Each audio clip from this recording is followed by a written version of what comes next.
Hi friends, welcome to the दोस्तों। आज मैं देश भर में बहुत सारे इन्वेस्टर से मिलता हूं। कुछ ऐसे लोग हैं जो पिछले 10 15 20 साल से इन्वेस्टमेंट कर रहे हैं। कुछ ऐसे हैं जिन्होंने पिछले 4 साल में कोविड पीरियड से इन्वेस्टमेंट करना स्टार्ट किया। और इनमें से कुछ तो ऐसे हैं जिनको रिसेंटली अभी 1-2 साल या कुछ महीने हुआ इन्वेस्टमेंट करते हुए। लेकिन दोस्तों, एक कॉमन क्वेश्चन जो मैंने बहुत सारे लोगों से सुना है, एक कॉमन कंफ्यूजन आई वुड से, जो मैंने बहुत सारे लोगों के माइंड में पड़ी है, और शायद ये कंफ्यूजन आपके माइंड में भी हो सकती है, वो ये है कि क्या मुझे म्यूचुअल फंड में इन्वेस्टमेंट करनी चाहिए या फिर मुझे डायरेक्ट इक्विटी में इन्वेस्टमेंट करनी चाहिए। अब यहां पर वो सभी लोग जो डायरेक्ट इक्विटी में इन्वेस्टमेंट कर रहे हैं, उनको ये समझ में आता है कि मैं इक्विटी सिलेक्ट कर रहा हूं, लेकिन मेरी इक्विटी उतना अच्छा रिटर्न नहीं दे रही, एटलीस्ट वो मल्टीबैगर नहीं बन रही है। लेकिन यहां पर अगर मैं म्यूचुअल फंड के रिटर्न्स देखूं लॉन्ग टर्म के अंदर, तो वो 15, 17, 20, 22, 24% के आसपास पर एनम का कैगर जनरेट कर रहे हैं। वहीं जो लोग म्यूचुअल फंड में लगातार इन्वेस्टमेंट करते हैं, उनको लगता है कि मेरे म्यूचुअल फंड तो बहुत ही स्लो ग्रो कर रहे हैं, लेकिन अगर मैं इक्विटी वालों को देखूं तो इक्विटी वाले शानदार रिटर्न्स बना रहे हैं। तो म्यूचुअल फंड वालों को लगता है कि इक्विटी वाले बहुत अच्छा कर रहे हैं, और इक्विटी वालों को लगता है कि म्यूचुअल फंड वाले बहुत अच्छा कर रहे हैं। तो यहां पर कंफ्यूजन, यहां पर मेंटल द्वंद बहुत बड़ा है, जहां पर इन्वेस्टर अपने लिए सोच नहीं पा रहा कि मैं म्यूचुअल फंड में इन्वेस्टमेंट करूं या इक्विटी, या मैं ये बोलूं कि इक्विटी सही है या एक्चुअल में म्यूचुअल फंड सही है।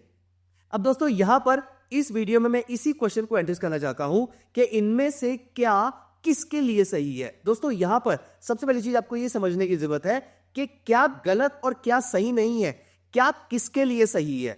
क्योंकि अलग अलग कैटेगरी के, अलग अलग टाइप के लोगों के लिए, अलग अलग टाइप के इन्वेस्टर्स के लिए, चाहे आपकी एज अलग है, चाहे आपका मेंटल स्टेचर अलग है, चाहे आपके बिहेवियरल बाइसेस अलग है, चाहे आपके थॉट प्रोसेस अलग है, आपके प्रोफेशन अलग है, बहुत सारी चीजों के बेसिस पे आपको डिसाइड करना चाहिए कि आपके लिए क्या सही है। आपको म्यूचुअल फंड में करना चाहिए या फिर आपको स्टॉक्स में करना चाहिए। दोस्तों, इनमें से कोई एक गलत या एक सही नहीं है, ये दोनों सही हैं, लेकिन मेरे लिए क्या सही है, या फिर मैं ये बोलूं कि क्या प्रोपोर्शन मेरे लिए सही है। फॉर एग्जाम्पल, मैं 80% पैसा इक्विटी और 20% म्यूचुअल फंड में रखूं, मैं 20% पैसा इक्विटी और 80% म्यूचुअल फंड में रखूं, और या फिर मैं 50-50 करूं, और या फिर कोई और प्रोपोर्शन अच्छा रहेगा।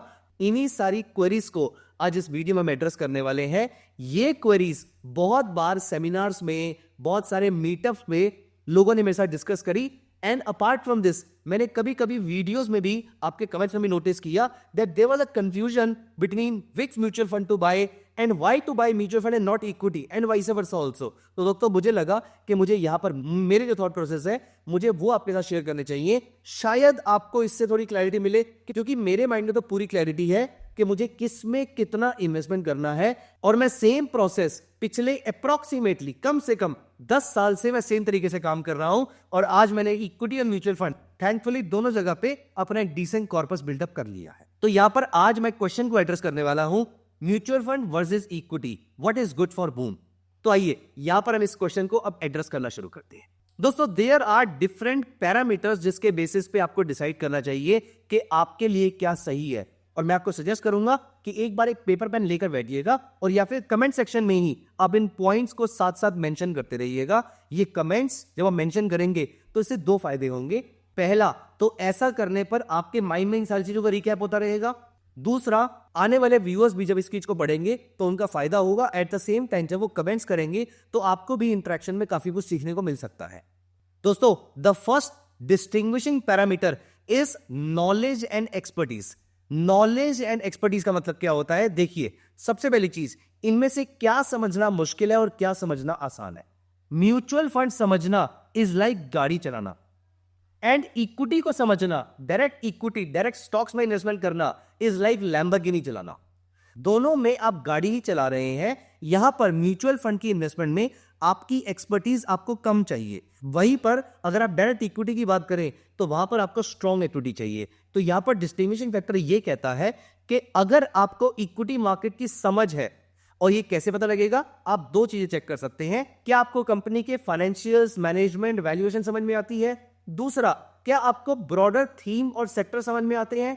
अगर आपकी इन दोनों चीजों पे पकड़ बहुत अच्छी है, then you can go for direct equity. और अगर आपको इन चीजों पे पकड़ अच्छी नहीं है, अगर आपको मार्केट की साइकिल्स की पकड़ अच्छी नहीं है, तो बेटर है कि go with a mutual fund, क्योंकि ये साइकिल को पकड़ने में ज्यादा सक्षम है compare to me and you, क्योंकि यहां पर एक्सपीरियंस लोगों की टीम बैठी हुई है।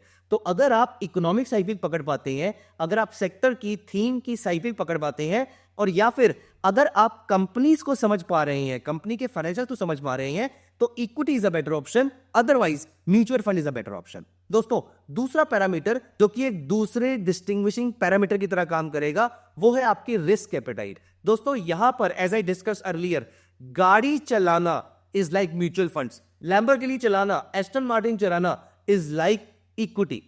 अब दोस्तों, यहां पर आपकी रिस्क एपेटाइट बहुत ज्यादा हाई होनी चाहिए। अपने आप से पूछिए, are you okay losing a lot of money of your equity investments?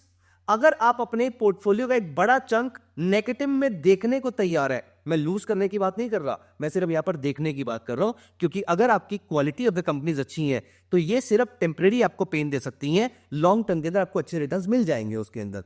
तो यहां पर अगर आपकी रिस्क एपेटाइट आई है, अगर अपने पोर्टफोलियो को आप लंबे पीरियड के लिए और स्टीपली नेगेटिव रिटर्न इसमें आप देख सकते हैं, then you can go for direct equity. Otherwise अगर आप ऐसा नहीं देखना चाहते हैं, then go for a mutual fund.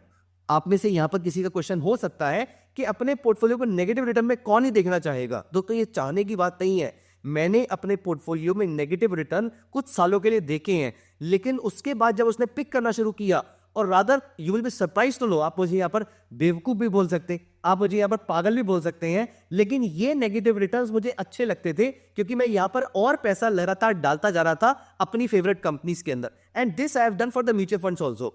तो जहां कहीं भी मेरी क्वालिटी कंपनीज, जहां कहीं भी मेरे अच्छे म्यूचुअल फंड्स मुझे नेगेटिव रिटर्न में दिखते हैं, तो यहां पर मेरा और पैसा डालने का मन करता है, क्योंकि मैं इन दोनों चीजों को ग्रोसरी आइटम की तरह देखता हूं, ना कि लग्जरी आइटम की तरह। जब मुझे ग्रोसरी सस्ती मिलती है तो मैं थोड़ी सी एक्स्ट्रा खरीद लेता हूं, ठीक उस तरीके से मेरे स्टॉक्स और मेरे म्यूचुअल फंड्स मुझे इसी तरीके से दिखते हैं। तो यहां पर दोस्तों आपको याद रखना है, अगर आपकी रिस्क एपेटाइट हाई है, और यहां पर इस चीज को आप याद रखिएगा, the lower your age the more is your risk appetite, the higher your age the lower is your risk appetite. अगर आप बहुत ही यंग है, अगर आप 30s में हैं, अगर आप अर्ली 40s तक हैं, तो इक्विटी मार्केट की तरफ इंक्लिनेशन ज्यादा लॉजिकल है। अगर आप 40s मिड 40s के बाद क्रॉस कर चुके हैं, तो म्यूचुअल फंड्स की तरफ इंक्लिनेशन ज्यादा स्ट्रॉन्गर आपका होता हुआ आपको नोटिस होगा। दोस्तों, तीसरा फैक्टर आता है यहां पर टाइम कमिटमेंट का। म्यूचुअल फंड्स टाइम नहीं मांगता, म्यूचुअल फंड्स टाइम नहीं मांगता, जबकि डायरेक्ट इक्विटी टाइम मांगती है। डायरेक्ट इक्विटी में आपको हर क्वार्टर के बाद अपनी कंपनी की एनुअल रिपोर्ट्स पढ़नी पड़ेंगी, रेगुलरली इनके कॉर्पोरेट एक्शंस को ट्रैक भी करना पड़ेगा, रेगुलरली इनके ऑर्डर्स को, इनकी न्यूज को, इन सारी चीजों को आपको ट्रैक करना पड़ सकता है। ऑल्दो ये काम मैं क्वार्टर में एक बार करता हूं, लेकिन म्यूचुअल फंड्स में तो ये काम मुझे क्वार्टर में भी करने की जरूरत नहीं है। ये काम मैं कुछ महीनों के अंदर जाके, 4 महीने, 6 महीने, 1 साल के बाद जाके भी करूंगा तो भी समझ में आएगा, क्योंकि कोई इंसान ऑलरेडी मेरी चीजों को मैनेज कर रहा है। तो दोस्तों, तीसरा पैरामीटर होता है आपका time commitment. Equity requires more time commitment compare to the mutual funds. दोस्तों, यहां पर चौथा फैक्टर बहुत ही इंपॉर्टेंट फैक्टर है। चौथा फैक्टर यह कहता है कि आपका इन्वेस्टमेंट अमाउंट कितना है। अब यहां पर ऑल्दो आपको शेयर्स ऐसे में मिलेंगे जो 50 रुपए के ट्रेड हो रहे हैं, और म्यूचुअल फंड में तो आप एनीवेज 100 रुपए से, और ज्यादातर म्यूचुअल फंड में 500 रुपए से तो आप एनीवेज स्टार्ट कर ही सकते हैं अपनी एसआईपी, या फिर कुछ में अपना लमसम भी आप 500 रुपीज 1000 रुपीज से स्टार्ट कर सकते हैं। स्टॉक्स में भी आप 50 रुपए से इन्वेस्टमेंट स्टार्ट कर सकते हैं, रादर इससे भी छोटे अमाउंट के स्टॉक्स होते हैं, but again it is not recommended कि आप पेनी स्टॉक्स में ट्रेड करें या पेनी स्टॉक में इन्वेस्टमेंट करें। लेकिन बड़ी कंपनी के शेयर्स भी आपको सस्ते मिल जाएंगे। लेकिन इक्विटी मार्केट की प्रॉब्लम यह है कि आपको डाइवर्सिफिकेशन करने के लिए बड़ा अमाउंट चाहिए होगा, क्योंकि फॉर एग्जांपल हाइपोथेटिकली अगर आपको अपने पोर्टफोलियो में रिलायंस चाहिए तो कम से कम 1250 रुपए का एक शेयर होगा। अगर आपको अपने पोर्टफोलियो में टीसीएस चाहिए तो कम से कम 3,500 से 4,000 के आसपास का एक शेयर होगा। अगर आपको अपने पोर्टफोलियो में axis bank, ICICI bank, HDFC bank, Kotak bank, axis bank, इस सारे के सारे बैंक्स चाहिए, या फिर एशियन पेंट्स चाहिए, या फिर डी मार्ट का शेयर चाहिए, तो इसके लिए आपको कई हजारों रुपए लगेंगे। रादर अगर आप इनमें रेगुलर इन्वेस्टमेंट करेंगे तो कई लाखों रुपए की इन्वेस्टमेंट होगी, जबकि यही डाइवर्सिफिकेशन आपकी सेम तरीके से म्यूचुअल फंड में 1000 रुपए से कम में अचीव हो जाएगी। तो इन्वेस्टमेंट अमाउंट बहुत ज्यादा मैटर करता है। आप एक well diversified portfolio mutual fund में 1000 रुपए से भी कम का बना लेंगे, लेकिन इक्विटी मार्केट में यह पैसा आपको बड़ा चाहिए होगा। दोस्तों, इसमें पांचवा और बहुत ही इंपॉर्टेंट पैरामीटर आपका आता है गोल बेस्ड इन्वेस्टमेंट। देखिए, बड़ी सिंपल सी बात है, आप एशियन पेंट्स लीजिए, आप ब्रिटानिया लीजिए, HDFC बैंक लीजिए, रिलायंस लीजिए, टीसीएस लीजिए, इंडिया की बड़ी से बड़ी कंपनियां लीजिए, लेकिन इवेंचुअली इन सभी में कुछ ना कुछ रिस्क तो है। तो अगर आप हाई रिस्क हाई रिवॉर्ड चाहते हैं then better go for equity markets. लेकिन अगर आप लो रिस्क चाहते हैं, आप वेल डाइवर्सिफिकेशन के साथ चाहते हैं, क्योंकि आपको म्यूचुअल फंड में इन्वेस्टमेंट करने पर इक्विटी और डेट दोनों एक साथ 1000 रुपए के अंदर मिल जाएंगे। दोनों चीजें एक साथ 1000 रुपए के अंदर आपको इक्विटी मार्केट में नहीं मिलने वाली है। तो if you are chasing high risk high return kind of portfolio then better go for equities. While if you are thinking for a very very long term, जहां पर आप अपने किसी गोल की प्लानिंग कर रहे हैं, आपको वर्ल्ड टूर करना है, आपको मल्टी कंट्री टूर करना है, आपको बच्चे की शादी करनी है, आपको अपनी रिटायरमेंट सिक्योर करनी है, इन सारी चीजों के लिए अगर आप लॉन्ग टर्म प्लानिंग कर रहे हैं तो I would say at some point in time आपको इक्विटी से फिर भी कभी ना कभी पार्शियली या फिर कंप्लीटली डेट में शिफ्ट होना पड़ेगा। एंड प्राइमरीली अगर मैं ऐसे बोलूं कि आपके पोर्टफोलियो में इक्विटी और डेट दोनों होने पड़ेंगे, तो mutual fund in that case is a better option. यहां पर अगर आपको हाई रिस्क हाई रिटर्न चाहिए, मैं स्टेटमेंट रिपीट कर रहा हूं, अगर आपको हाई रिस्क हाई रिटर्न चाहिए then go for equity markets. While अगर आपको सस्ते में वेल डाइवर्सिफाइड पोर्टफोलियो चाहिए then go for mutual funds. And last but not the least is the liquidity. दोस्तों, equity is the most liquid product. आप अभी बेचेंगे, आधे घंटे के अंदर पैसा आपके अकाउंट के अंदर पहुंच जाएगा। आप जब मर्जी चाहे वीकेंड के अलावा और नेशनल हॉलीडेज के अलावा आप अपनी इक्विटी को within a fraction of second sell कर सकते हैं।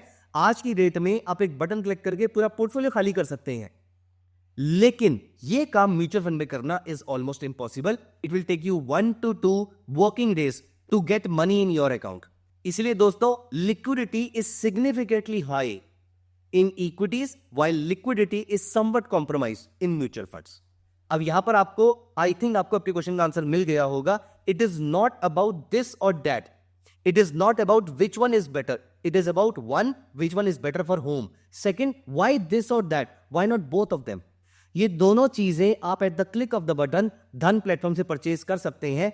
आप धन ऐप पे म्यूचुअल फंड्स को अच्छे से ट्रैक कर पाएंगे। यहां पर आपके सामने टॉप रेटेड फंड्स आ जाएंगे, वेल डाइवर्सिफाइड फंड्स आ जाएंगे, आपके सामने equity based, debt based, flexi cap, ये सारे टाइप ऑफ फंड्स आपके सामने एक साथ आ जाएंगे। वहीं आपके सामने मल्टीपल वॉच लिस्ट आप इक्विटी मार्केट में क्रिएट कर सकते हैं। इट इज नॉट अबाउट आपको अपनी सब्जी में नमक चाहिए या मिर्च चाहिए, आई वुड से इट इज अबाउट दोनों चाहिए, कितना कितना चाहिए। तो आई बिलीव कि मेरे पोर्टफोलियो में दोनों चीजें हैं और मुझे पर्सनली ऐसा लगता है कि आपके पोर्टफोलियो में भी दोनों चीजें हो सकती हैं। Of course you are a better जज हियर, लेकिन मुझे पर्सनली ऐसा लगता है कि दोनों चीजें होंगी तो आपकी रिटायरमेंट, आपका फ्यूचर भी सिक्योर होगा। एट द सेम टाइम आप इक्विटी में एक्सपोजर लेकर एक्स्ट्राऑर्डिनरी रिटर्न्स भी जनरेट कर पाएंगे। लेकिन दोस्तों, यहां पर कुछ रूल्स ऐसे हैं जो फिर भी आपकी मदद कर पाएंगे वेदर दिस और दैट के क्वेश्चन के अंदर। पहला, अगर आप बिगिनर है तो as a beginner it is recommended that you start with the mutual fund. पहले आप इक्विटी मार्केट को इनडायरेक्ट एक्सपोजर दीजिए और यहां पर उसकी फील लेने की कोशिश कीजिए। Once you get comfortable with the ups and downs of the equity market, उसके बाद आप डायरेक्ट इक्विटी में पार्टिसिपेट कीजिएगा। तो for if you are a beginner then go for mutual funds. Second, if you want a total control of a portfolio and you also want high returns, or rather I would say if you want a total control of a portfolio or you are looking for extraordinary returns, you are looking for very high returns, then instead of a mutual fund you should be looking for equity। and as I said, मुझे इन दोनों में से कुछ भी नहीं चाहिए, ना मैं बिगिनर हूं और ना ही मुझे कोई एक्स्ट्राऑर्डिनरी रिटर्न जनरेट करने हैं। तो मेरा बहुत बड़ा एक्सपोजर इक्विटी मार्केट में है, अनडाउटेडली है। इक्विटी में इन्वेस्टमेंट भी करता हूं और इक्विटी में मैं ट्रेडिंग भी करता हूं, लेकिन at the same time I personally feel कि दुनिया में कभी भी कुछ गलत हो सकता है, मैं कभी भी बहुत बड़ी गलती भी कर सकता हूं, इसीलिए मैंने कुछ पैसा अपने म्यूचुअल फंड में भी डाला है। तो यहां पर the third approach is a mix and match approach.